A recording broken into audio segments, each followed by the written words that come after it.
따스한 봄날입니다. 봄에 전령사 개나리가 노랗게 폈어요. 오늘도 주일학교에 운행하면서 이 개나리 핀 걸 보면 얼마나 마음이 밝은지, 봄 참 소생이 하는 계절이죠.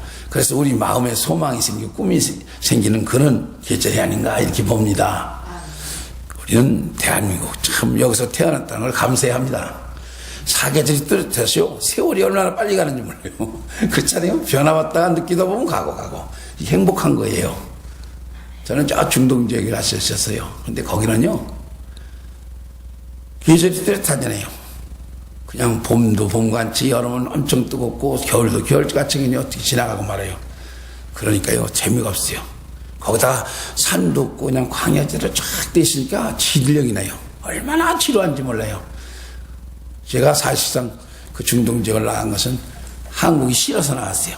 그때 30 때인데 얼마나 그 정치하는 거 싫은지 이 땅에 안 살고 내가 가서 딴 나라 가서 자리 잡아가지고 씻고 들고 나가자 하는 마음으로 중동을 이제 털을 닦기 위해서 제가 그때 이제 어떤 기술을 가지고 있었기 때문에 가서 나갔는데, 거기 나가서 딱 1년 동안 제가 깨달은 게 있어요.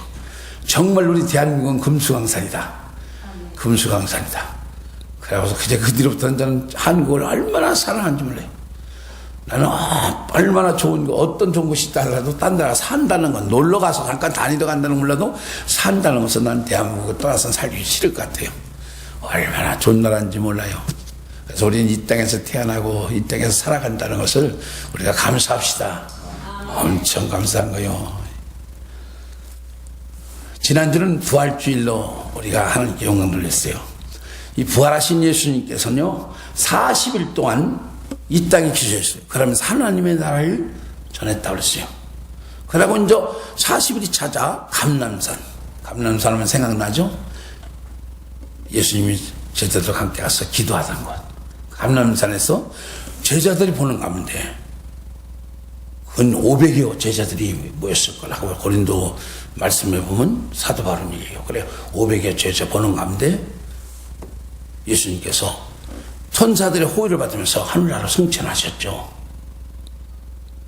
그때 제자들이 그 멍하니 쳐다볼 때 왜 보고만 있느냐, 가신 그대로 다시 오실 거라는 약속을 하셨습니다. 그 천사들의 말이죠. 그런데 그 주님께서 이렇게 승천하시기 전에 제자들에게 분발 말씀 있죠. 예루살렘을 떠나지 말고 내게서 들은 바 아버지께서 약속하신 것을 기다리라, 이렇게 말씀해요. 그러고서 요한은 물레로 세례를 베풀어서라 너희는 몇 날이 못 되어 성령으로 세례를 받으리라 해요. 무슨 말씀이에요? 너희들 예루살렘에 성령이 임할 것인데 그때 너희들 예루살렘을 떠나면 안 되고 그 성령을 세례를 받고서 그때서 떠나라고 얘기해요. 왜 예루살렘에 성령이 가장 먼저 임해요? 신앙의 중심 도시죠. 그래서 거기서부터 시작되는 거예요. 그러면서 왜 성령을 받아야 하는가 하는 것을 예수님이 제자들에게 말씀해요. 오직 성령이 너희에게 임하시면 너희가 권능을 받고 예루살렘과 온 유대와 사마리아 땅 끝까지 이르러 내 증인이 되리라 그래요. 성령을 받아야만이 세계 어느 곳에 가서든지 예수님의 증인된 삶을 살아갈 수 있다는 거예요. 그래서 성령을 받아야 된다는 거예요. 그래서 성령의 세례를 받지 않으면 예수님이 주신 사명을 감당하지 못한다 얘기도 되죠. 그래서 너희가 내게 준 사명을 감당하려면 성령 세례를 꼭 받아야 된다 이렇게 분부를 하세요. 그러시고서 예수님이 이제 승천하셨죠. 승천하셔서 하나님 보좌 우편에 앉으셔서 만물을 예수님이 다 다스리고 있어요. 그분이 또한 하나님이 아니에요. 그러고 영을 성령으로 이제 이 땅에 성령을 보내주시고 성령으로 우리가 함께 하시는 분이에요.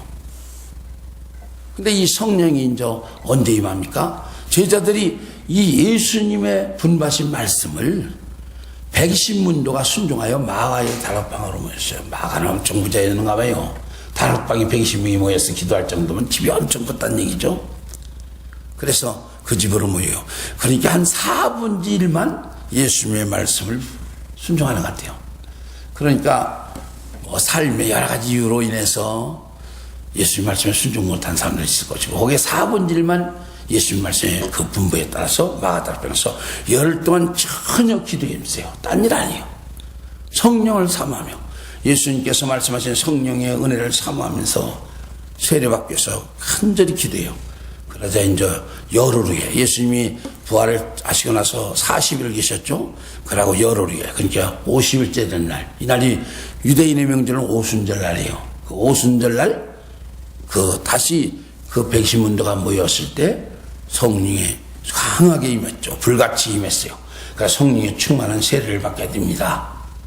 그래서 이 땅에 예수님의 그 보내신 성령이 임하게 됐어요. 그 성령께서 우리의 마음에 임하시고 전의 이름을 통해서 일하심으로 오늘날 교회가 세워진 겁니다. 이 교회의 주인은 예수님이시고 또 거기서 일하시는 분은 성령님이라는 것을 우리가 알아야 합니다. 그래서 우리가 성령을 꼭 받아야 하고 성령 충만한 사람들이 되어야 되는 거예요. 그래 우리의 사명을 감당할 수가 있는 거예요. 그래서 오늘 제목을 베드로가 성령이 충만하여, 베드로가 성령이 충만한 베드로의 그 모습을 우리가 생각해보고 은혜 받는 시간으로 정했습니다. 자, 그럼 성령의 불체를 받은 제자들은 어떻게 달라졌나? 우리가 성경을 통해서 한번 더듬어 보겠습니다. 이 사도행전 2장 말씀에 보면 그 120문도들은 대부분 갈릴리 사람이었어요. 그러니까 배우지 못하고 갈릴리에 사는 사람들로 보편적인 일반 서민들이다 이렇게 보면 되죠. 근데 그들이 성령을 받고 나니까 어떤 역사에 성령의 불세례가 먼저 방언으로 말하기 시작하는데 말을 하는데 그때 오순절 때라 그 예루살렘으로 그 유대교인들 예루살렘 사람 다 모인 거예요. 왜냐면 남자는 1년에 3번 보이게 됐잖아요. 그래서 다 모였어요. 명절이라. 그때 거기에 모였던 사람들이 이들의 방언하는 모습을 보고 놀라는데 왜? 이들이 하는 방언이 각자 각 나라에서 온 자기 나라의 말로 들린다는 얘기, 하나님을 찬미하고 높이는 것이 얼마나 놀랐겠어. 배우지 못한 사람들이 어찌 우리나라 말로 저렇게 잘할까. 오늘날은 말은 독일 말로, 영어로, 일본어로, 중국어로, 미국어로 그냥 다 각자 자기 나라 말로 이 하나님을 찬미하는 게 들리는 거예요. 엄청 놀랍죠. 그래서 거기 모인 사람들을 놀라게 하는 그런 역사가 일어났어요. 두 번째로 어떤 사람이 변합니까? 성경에 보면 아주 강하고 담대한 사람들로 변해요. 제자들은 대다수 두려워서 예수님이 죽고 나자 숨어서 있던지 어떤 찌리찌리 모여서 살았어요. 그랬던 그들이 성령의 불세를 받고 나니까 어떤 결과가 나오냐. 이들은 수많은 사람들 앞에서 예수를 증거하잖아요. 전도하기를 힘쓴다는 얘기입니다. 많은 변화가 됐어요. 이래서 우리가 성령 충만을 받아야 되는 거예요. 왜냐하면요, 성령을 받아야 그 성령이 딴 사람에게 역사를 일으키는 거예요. 우리의 노력, 힘 이거 가지고 안 되는 겁니다. 왜냐하면 구원의 역사는 영의 역사입니다. 육신의 역사가 아닙니다. 육의 것을 가지고 아무리 잘해도 육은 육의 열매를 맺게 돼요. 그래서 여러분들 전도한다고 퍼주고 뭐하고 사랑을 다 베풀었어요. 근데 그 사람이 성령 못 받으면요 어떻게 돼요? 배신해요. 그럼 마음은 아프잖아요. 그래서 성령을 받아야 되는 거예요. 그래서 성령을 받게 하려면 내 자신이 성령 받은 사람이 되어야 되는 거예요. 내가 변화가 일어나야 되는 거예요. 그래서 예수를 증거하고 회개케 하고 이런 역사가 일어나야만이 성령의 그 역사심이 우리를 통해서 나타나고 주위 사람들이 구원받는 역사를 하는 거죠. 요새 산불 조심. 우리 용월 지역 특히 아주 대단하죠. 뭐 전국적으로 똑같은 것 같아요. 불이 많이 나니까. 근데 왜 그래요? 그 산불 나는 거 보면 저는 그래서 등산하는 사람들 이제 일절 불씨 못 가지고 가니까 당연한 거죠. 특히 뭐 이런 얘기 하지만 담배 피는 사람들 아무것도 아닌 걸로 생각하는 게 습관이 그래요. 담배 피는 분들은 여기는 다행히 없을 테니까 내가 얘기하네. 담배 피는 사람들이 아주 못된 습관이 있어. 여기 보면 봐요. 딱 해서 집어던져요, 이게. 그게 아주 못됐어요, 그죠? 자기가 핀 거는 띄워가지고 자기 주변에 있는다든가 어떻게 해가지고 딴 데 보니까 집어던져요. 이 건물도 사방 집어던져요. 내가 지들 집 만방에다 집어던지면 좋겠다. 안 그럴까요, 그런 사람들이? 그렇게 불을 내는 거예요. 자기가 무의식 중에 갖다가 집어던지니까 그 불씨가 지면 지금은 그냥 옛날에 나무에다가 박박 긁었는데 지금은 낙엽이감이 이렇게 쌓여있어요. 그 불 나면 진짜 끈다는 게 힘들 정도에 가서 보면 엄청나요. 이는 왜 그래요? 작은 불 하나가 떨어지면 온 산을 태워요. 이게 뭐냐면 우리가 성령을 받으면 나는 아무것도 아니에요. 내 심령에 역사하시는 성령의 역사하시면요, 우리를 통해서 많은 사람이 변화가 일어나는 거예요. 그래서 성령의 세를 받아야 되는 거예요. 초대교회 제자들이 했더니 그냥 가웃한 데에서 그냥 그들이 전도하니까 많은 사람이 구원받고 회개하는 역사가 일어났잖아요. 또 하나는 어떤 역사네요. 놀라운 기적이 일으켜요. 요한복음 3장에, 사도행전 3장에 보면 베드로와 요한 사도가 제9시 9시라는 것은 우리나라 시간으로 3시를 얘기해요. 3시, 오후 3시. 기도하러 성전으로 가다가 성전 미문에서 앉아서 나면서부터 안질병으로 태어난 사람이 구걸하고 있죠. 40대쯤 됐다 하죠. 그 사람이 돈 달라고 그랬죠. 돈이 없으니까. 나사렛 예수 그리스도 내가 명하니 일어나 걸으라고 손을 잡아 일으키잖아요. 그가 일어나요. 나면서부터 안질병이었던 사람이 어떻게 일어날까요? 하나님의 역사하시죠. 하나님의 창조 역사가 일어나는 거예요. 한마디로 말하면 하나님 지금도 일하고 계신 거예요. 그래 그가 일어나서 걷기도 하고 뛰기도 하고 하나님 참여하며 하나님 성전으로 가는 걸 보자. 어때요? 많은 사람이 놀래서 그냥 희한 일이라 정말 좋기도 하고 그래서 베드로 요한 앞으로 사람들이 모여들죠. 엄청 모여들잖아요. 그때 베드로와 요한 사도는 왜 이 일이 우리가 경건해서 우리가 능력이 있어서 이런 일이 일어난 거 아니라요. 우리 죽었다 다시 살아나신 이 부활하신, 그러니까 십자가에 못 박혀 죽었다가 다시 살아나신 그리스도 된 예수의 이름이 이와 같은 역사를 일으켰다고 말하잖아요. 그러자 어떻게 해요? 그로 인해서 많은 사람이 회개를 해요. 성령의 역사를 통해서 기적이 일어나고 하나님의 말씀이 선포되니까 그때 남자만 약 5,000명이었다 이래요. 그러니까 베드로가 처음에 설교에서는 3,000명이 회개 역사인데 두 번째 기적을 일으키니 한 5,000명이 됐다. 엄청난 부흥의 역사가 일어났어요. 우리 교회도 부흥이 일어나야 하는데 딴 게 아니에요. 우리가 성령 충만을 받아야만이 된다. 이게 결론이에요. 그래서 올해 제목을 우리 교회 그 표를 성령 충만한 교회로 삼았어요. 그래 우리가 오늘도 이 말씀을 전하는 것은 저도 마찬가지고 여러분들과 우리가 성령 충만한 사람이 되어서 우리가 성령의 불씨가 되자는 얘기입니다. 그럼 우리를 통해서 가정이 변화받고 우리 주위가 변화받고 이 나라가 변화받을 수 있는 거예요. 지금 나라도 위기예요. 나라가 삐끗해서 잘못되면요 우리 신세는 아무것도 아니에요. 그렇잖아요. 우리가 미국의 영주권을 갖고 있습니까? 돈이 많습니까? 미국 영주권 가진 사람들은 미국에서 와서 데려가겠지만 우리는 앉아서 당해요. 그렇잖아요. 그래서 이 나라를 우리가 안전시키고 가정을 축복되게 하고 이건 우리에게 책임이 있다 이렇게 생각하시고 우리 성령 충만을 꼭 받아야 된다. 성령의 세를 받아야 한다는 것을 여러분 마음속에 담으시기 바랍니다. 대단한 거죠. 근데 이런 역사가 일어나는데 지금이나 예나 똑같았어요. 한편으로 이런 역사를 일으키는 제자들을 아주 미워하고 싫어하는 사람들이 있었어요. 지금도 마찬가지. 우리가 예수 잘 믿으려면 가까운 사람들이 방해를 해요. 그래서 예수님께서 원수는 집안에 있다고 그래요. 근데 그때 당시는 누가요? 하나님 성전에서 하나님 앞에 제사를 집례를 주도하는 제사장들 아주 싫어했고 또 그 성전에서 봉사하고 일하는 그 사두개인들이죠. 사두개파, 그러니까 내위인들이죠. 내위인들. 그러니까 그들은 사두개파에 속했어요. 사두개파라는 것은 그 유대교의 한 종파예요. 유대교는 세 개의 종파가 있었어요. 바리새파, 우리가 보면 바리새파가 있었고 또 이제 사두개파. 이 사두개파가 그 바리새인들은 서기관, 이런 자기간에는 가장 보수적이다 이렇게 주장하는, 우리나라 기독교에도 우리가 제일 보수적이야 고집피는 종파가 있죠. 그와 같이 그는 종파고, 이제 사두개파는 또 제사장, 레위인들, 이 사람들이 그 사두개인데 이들은 현실주의였어요. 그래서 그들은 부활도 영생도 천국도 이 땅에서 잘 살아면 된다. 그래가지고 제사장들이 그렇게 범죄를 많이 한 거예요. 돈만 생기면 되지. 그러니까 그냥 성전 마당들 돈 받고 그 사람들한테 줘가지고 거기서 막 장사하게 만들고 한 거예요. 그래 그들이 이 예수님의 제자들이 죽었다가 다시 사신 예수님, 승천하신 예수님, 그분이 다시 오실 예수님을 전하는 거예요. 또 그 이름으로 역사를 일으키고 기적을 일으키는 거. 그래서 많은 사람들이 그 자리에 모여드는 거예요. 그러니까 시기가 나고 위기감을 느꼈을 것 같아요. 자기들이. 그러니까 두 사도를 잡아요. 잡아서 어떻게 처벌하려고 하는데 어두워지니까 유대법에 날이 저물어지면 법정으로 어떻게 할 수 없어요. 날이 밝아야 되고. 근데 예수님을 불법으로 처벌한 게 새벽에 했잖아요. 이게 아주 다 불법으로 간 거예요. 그래서 그들이 어떻게 할 수 없으니까 이제 옥에다 가뒀죠. 그래, 그 다음 날, 좀 무슨 행사가 있었는지, 그 예루살렘의 관리들, 장로들, 서기관들이 다 모였어요. 그리고 거기에 이제 그 제사장의 문중들이 다 참여한 거예요.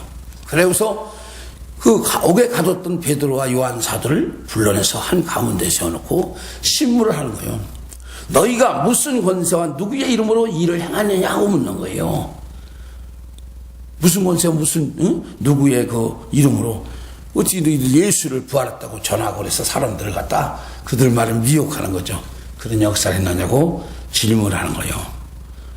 이때 성령으로 충만한 베드로 사도가 대답한 말씀이 오늘 본문 말씀의 핵심이죠. 이 베드로가 이렇게 대답하잖아요. 백성의 관리들아 장로들아 만일 병자에게 행한 착한 일에 대하여 이 사람이 어떻게 구원을 받았냐고 오늘 우리에게 질문한다면 너희와 모든 이스라엘 백성들은 알라. 너희가 십자가에 못 박고 하나님이 죽은 자 가운데서 살리신 나사렛 예수 그리스도의 이름으로 이 사람이 건강하게 되고 너희 옆에 섰느니라. 이 예수는 너희 건축자들이 버린 돌로서 집 모퉁이의 머릿돌이 되었느니라. 다른 이로서 구원을 받을 수 없나니 천하 사람 중에 구원받을 만한 다른 이름을 우리에게 주신 일이 없음이라. 딱 부러지게 성령 충만하기 때문에 이게 가능한 거예요. 붙들린 거예요. 죄수 같은 거예요. 그 정말 대단한 기락성 같은 사람들이 다 모인 거예요.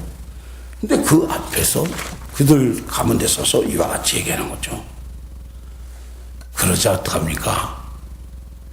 말씀에 보면 그 이어지는 말씀에 보면 본래 학문이 없는 사람들, 저들 못 배운 사람들인 줄 알았는데 세상에 딱 부러지게 얘기하니까 이상하게 생각해서 놀랬다 그랬어요.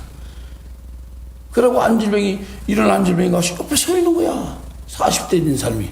자기들은 봤을 거 아닙니까? 날마다 성전 미문에 앉아서 구하라면서 그 사람이 멀쩡하게 서서 있는 거야. 그러니까 더 이상 그들을 갖다 비난하고 어떤 정죄할 거란 이유가 없는 거예요. 자, 보세요. 이 성령의 역사는요, 이렇게 놀라운 거예요. 이건 영적인 전쟁에서 완벽히 승리한 겁니다. 우리가 이제 세상, 물론 정신적, 심적 이런 얘기를 하죠. 그것이 곧 영적 전쟁과 같은 거예요. 우리가 마음을 이기면 육신적으로 이기는 거예요. 그죠? 우리가 정신이 바로되면요, 삶도 바로되는 거 아니에요. 그래서 완전히 이긴 거예요. 여러분, 베드로 사도가 어떤 사람이에요? 베드로 사도는 예수님이 십자가에 못 박기 전 최후의 만찬 그 후에 제자들 앞에서 또 예수님 앞에서 당당하게 장담했던 사람은요, 내가 주와 함께 죽을지언정 주를 부인하지 않겠다고 큰 소리 쳐놓고 그날 밤이 새기도 전에 그 고통당하신 예수님 면전에서 그것도 여종 앞에서 3번씩이나 예수님을 부인하잖아요. 그러고 닭이 2분을 이제 예수님이 하신 말씀 생각나서 문 밖에 뛰어나서 통곡했던 사람이에요. 왜요? 자기에게 해가 돌아갔으니까.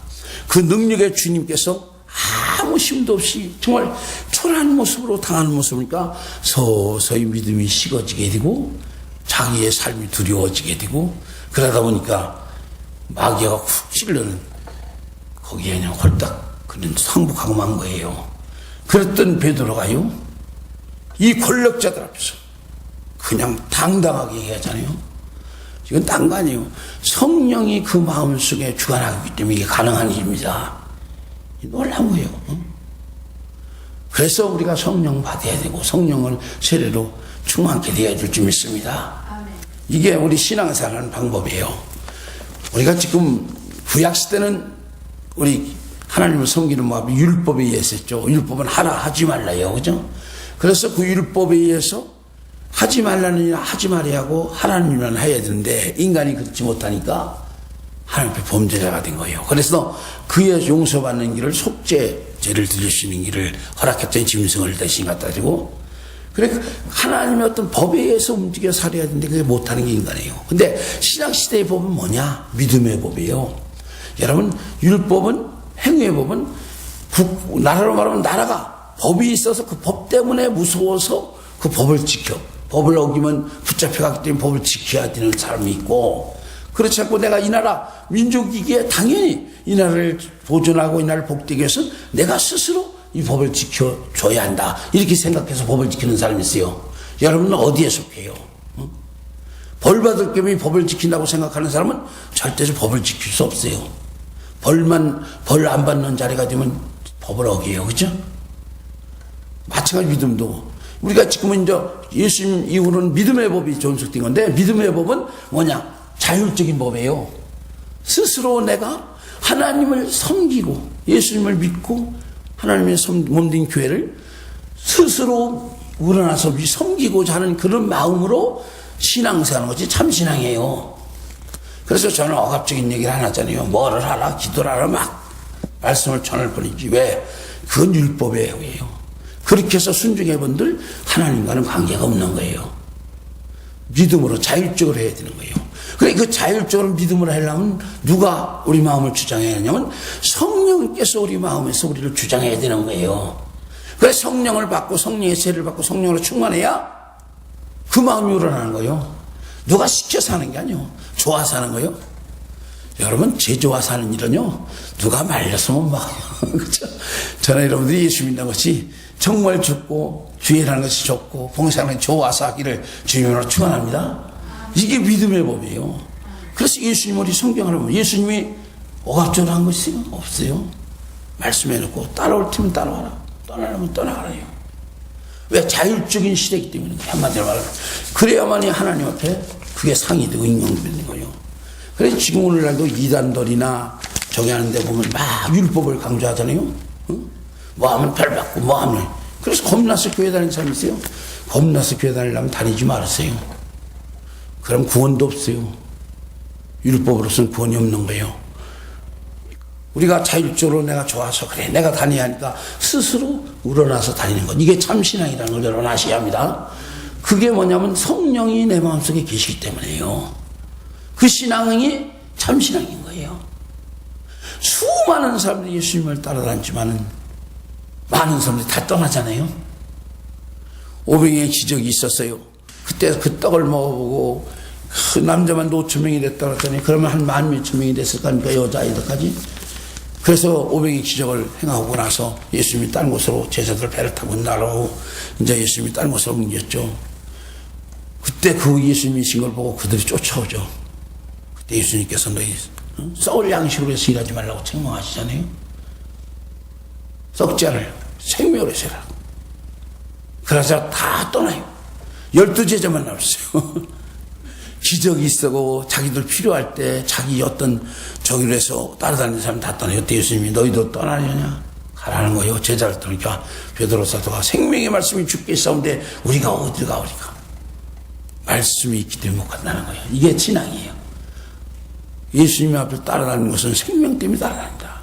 저는 여러분도 성령을 모시고 살면 우리가 이런 기적이 우리 마음속에 일어나고 또 이런 순종하는 마음, 정말 은혜 가운데서 신앙생활을 좀 그런 마음이 우러날 줄 믿습니다. 그래야만 이 신앙생활이 재미있는 겁니다.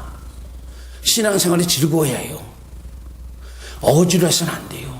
어지로 하게 되면 기도해요. 왜 내가 예수를 믿는가? 정말 기뻐서 해야 돼요.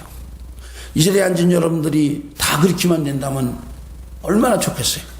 그렇게만 되면 우리 교회는 한참간 일어날 것이고, 그렇게만 되면 또 더 이상 바랄 것도 없어요. 그렇잖아요. 더 이상 바랄 것도 없어요. 예수님도 그 수만 명 모여들었지만 거기서 몇 명만이 처음에 그 120문도만 나중에 순종하잖아요. 근데 그들이 성령 받은 게 세계를 뒤집은 거예요.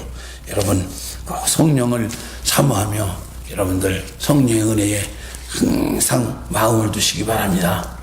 성령님은 인정해야 돼요. 인정해야 돼요. 여러분들 인정하세요. 성령님 내 마음속에 계시죠? 성령님은 예수의 영입니다. 하나님의 영입니다. 영으로 계신 거예요. 눈에 보이잖아요. 인정하세요. 성령님 내 마음에 와 계시죠? 예수님의 영이신 성령님 나를 지켜주시고 인도해 주세요. 나에게 힘을 주세요. 기도도 성령의 역사하심 없이는 응답되지 않는 거예요. 그래서 우리가 성령으로 충만해야 된다는 것이 우리 신앙생활의 신앙시대에 가장 중요한 거예요. 이 성령 세례를 불같이 받고 나자 어떻게 해요? 예루살렘 교회가 붕괴인데 엄청나게 붕괴잖아요. 성령을 받고 난 그 사람들로 통해서 성령이 번져나가는 거예요. 산불이 나도 작은 불씨 안 하고 온살을 태우듯 우리가 지금 여기 앉은 저나 여러분들이 성령 충만하면요, 우리를 통해서 이 성령의 역사가 이 영월 지역 더 나아가 대한민국 세계를 번져나가게 될 줄 믿습니다. 그래서 우리 하나의 신앙이 아주 중요한 거예요. 나 하나의 신앙이. 북왕국 이스라엘이 타락했을 때 엘리야라는 그 하나님 신으로 충만한 그 종이 있었기 때문에 그들 백성들이 회개할 수 있는 기회가 있었던 것 같이 누구 핑계댈 필요 없어요. 나요 나 각자나 저도 여러분들도 그래 내가 성령 충만 받아서 주의 일을 감당해보자, 주님이 주신 일을 해보자, 이런 마음으로 우리가 살아간다면요 주님이 기뻐하시고 성령 충만을 주실 줄 믿습니다.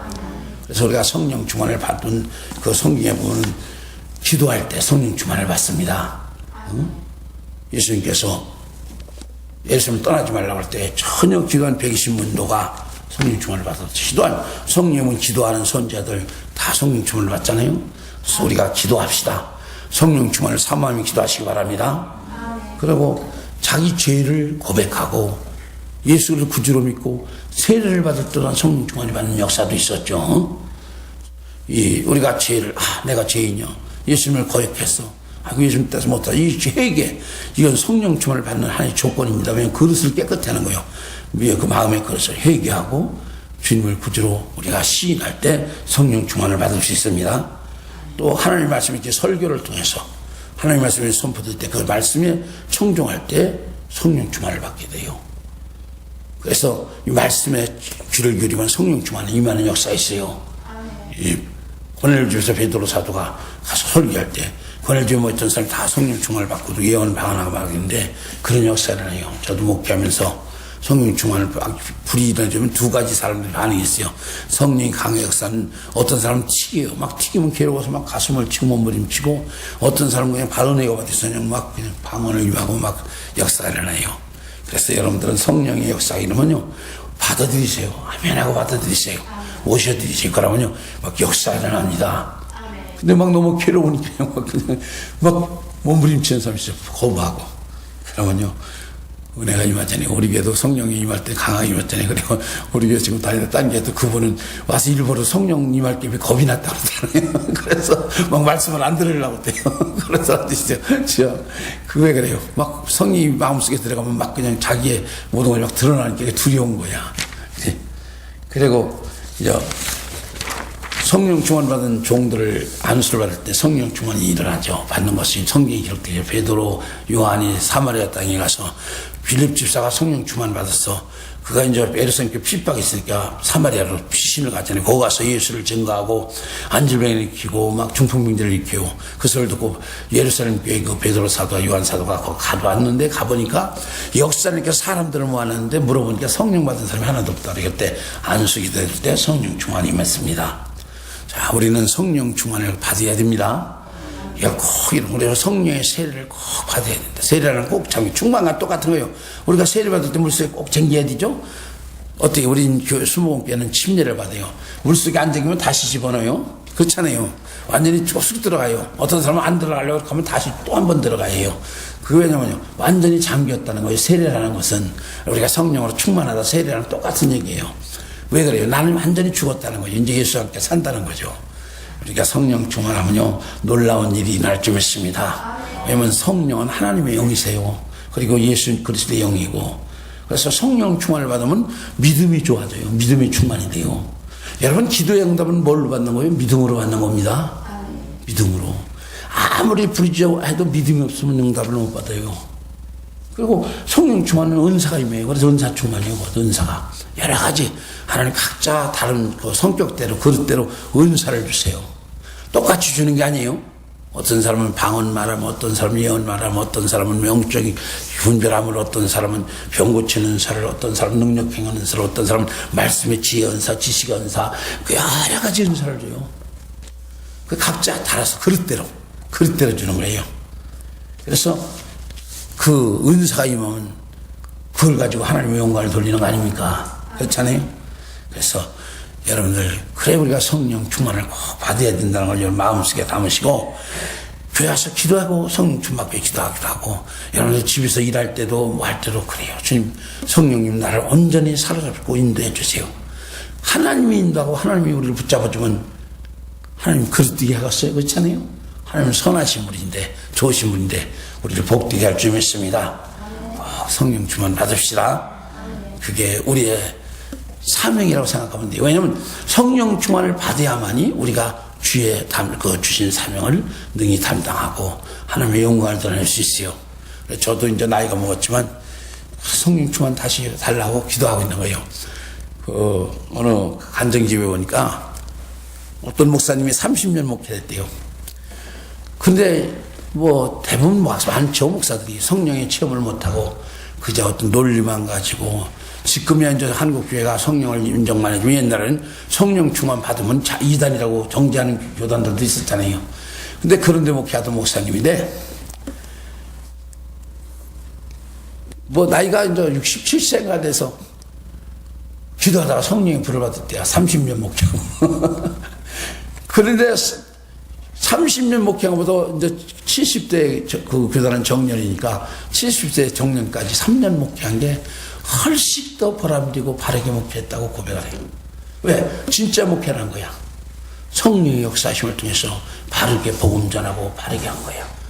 그전에 형식에 얽매여서 하니까 사람은 끌어모을 줄 몰라요. 사람 불러 모으는군요. 세상도 얼마나 방법이 있어요. 그게 중요한 게 아니에요. 여러분들의 제가 예수를 믿고 구원받아 천국에 가고 하나님의 자녀가 되고 이 땅에서 하나님의 영광을 드리는 하나님의 자녀다운 삶을 사는 것이 목적 아니에요. 그게 예수 믿는 목적이에요. 그러니까 여러분 꼭 성령 충만을 사모하시고 성령 충만한 성도님들이 되기를 주님으로 축원합니다. 요에서 5장 18절 말씀 다른 거 없어요. 오직 성령으로 충만함을 받으라 그래요. 그것이 마지막 때 우리가 살아가는 사명이다 생각하시고 성령 충만 꼭 받아서 하나님을 기쁘게 하고 하나님의 영광을 드리는 우리 모두가 되시고, 그러지만 하나님이 절대적 공짜 없어요. 하나님은 보상하십니다. 우리의 소원을 꼭 들어주실 줄 믿습니다. 기도드리겠습니다. 감사합니다. 오늘도 우리에게 은혜 주시고 말씀 주시고 축복해 주시면 감사합니다. 아버지, 우리를 사랑하시기에 오늘 이 말씀 주셨습니다. 아버지 하나님, 우리에게 성령으로 오셔서 우리를 충만케 하심으로 우리의 주어진 사명을 감당하고 하나님의 영광을 드러내는 축복된 인생들을 삼아 주시옵소서. 아버지께서 함께 하심을 감사합니다. 우리 모험 소망교회 우리를 통해서 불을 붙여주시고 성령 충만한 교회가 되어서 영혼을 변화시키고 나아가 세계를 향해서 나갈 수 있는 교회가 될 수 있게끔 축복하여 주시옵소서. 우리는 연약하지만 주께서 함께 하시면 능치 못하니 없음을 믿습니다. 주여 역사를 켜주시옵소서. 우리를